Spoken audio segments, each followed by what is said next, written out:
19 26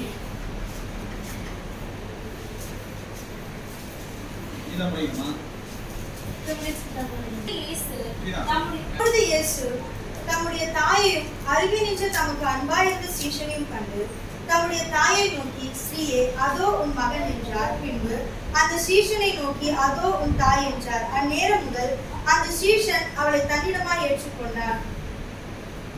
இதுல பாத்தீங்கன்னா சிலுவையில கர்த்தர் 3வது வார்த்தை பேசுறாரு. அந்த இடத்துல யோவானை மரியாதைத்துல மகனா ஒப்பு கொடுத்துட்டு போறாரு. அதுக்கு முன்னாடி நம்ம ஒரு வசனம் பார்க்கலாம். மத்தேயு 13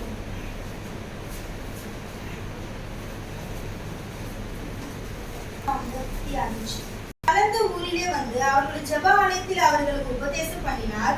அவர்கள் ஆச்சரியப்பட்டு, இவனுக்கு இந்த ஞானமும் பலத்த செய்திகளும் எப்படி வந்தது? இவன் தச்சனுடைய குமாரன் அல்லவா? இவன் தாய் மரியாள் என்பவள் அல்லவா? யாக்கோபு, யோசே, சீமோன், யூதா என்பவர்கள் இவனுக்கு சகோதரர் அல்லவா? இவன் சகோதரிகள் எல்லாரும் நம்மிடத்தில் இருக்கிறார்கள் அல்லவா? இப்படி இருக்க இதெல்லாம் இவனுக்கு எப்படி வந்தது என்று சொல்லி, இது நான் எதுக்காக முன்னாடி நான் சொல்றேன்னா, ஏன்னா இயேசு பிறந்ததுக்கு அப்புறமா மரியாள் 4 மகன்களை பெற்றுக்கிறாங்க. அதுக்கப்புறம் சகோதரி குறிப்பிடல, சகோதரிகளும் அவங்களுக்கு பிறந்தாங்க. நிறைய பேர் இப்போ ரோமன் கத்தோலிக்கர்கள் நினைச்சிட்டு இருப்பாங்க, இந்த வருஷத்தை பார்க்காமலே மரியாள் கன்னியா இயேசு மட்டும்தான் பெற்றெடுத்தாரு. அதுக்கப்புறம் அவங்க எந்த ஒரு சந்தோஷத்தையும் அவங்க அனுபவிக்கல, அவங்க கத்துக்காகவே வாழ்ந்தார் நினைச்சிட்டு எல்லாரும் சொல்லுவாங்க.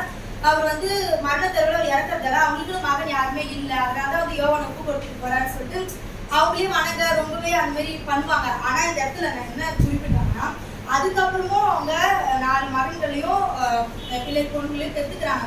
ஆனா இந்த இடத்துல என்னன்னா, 4 மகன்கள் இருக்கிறாங்க, அவங்க பார்த்துக்க மாட்டாங்க மரியாதை. அப்படின்னா யோவான் ஒப்பு கொடுத்துட்டு போகணும். 4 மகன்கள் இருக்கிறாங்க, பொண்ணுங்க இருக்கிறாங்க. அந்த இடத்தையே அந்த அவ்வளவு பேர் மரியாதை பார்த்துக்காம இயேசு யோவானை எடுத்து கொடுத்துருக்காங்க. அவங்க ஒப்பு கொடுத்துரு.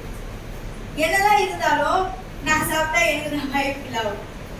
ரபேக்கா அவங்க அம்மா அப்பா கணக்கு கொடுத்தானா அது அவனுக்கு மட்டும்தான் போகும், வேற எல்லாருக்கும் போகாது. அந்த மாதிரி பைபிள் என்னதான் கர்த்தர் இந்த பூமியில கடவுளாவே இருந்தாலும் ஒரு மனுஷனா வந்துட்டாரு. இந்த வார்த்தைக்கு அவரும் கீழ்படிச்சுதான் ஆகணும். கடைசி மரண தருவாயில கூட தன் தகப்பனுக்கும் தாய்க்கும் கணம் பண்ணணும்ன்ற வார்த்தையின்படி அவருடைய இடத்தை ரீப்ளேஸ் பண்றாரு. அவருக்கு பதிலா யோவான.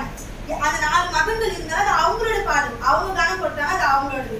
ஆனா கர்த்தர் ஒரு இடத்துல கூட கர்த்தர் சொல்லியிருப்பாரு, உன்னோட தாயும் சகோதரர்களும் வந்திருக்காங்கன்னு சொன்னோடனே, யார் என்னோட தாய் எனக்கு சகோதரர்கள்? என்னோட பிதாவின் சித்தத்தின்படி செய்கிறது தான் எனக்கு தாயும் என் சகோதரர்கள் அப்படின்னு சொல்லுவாரு.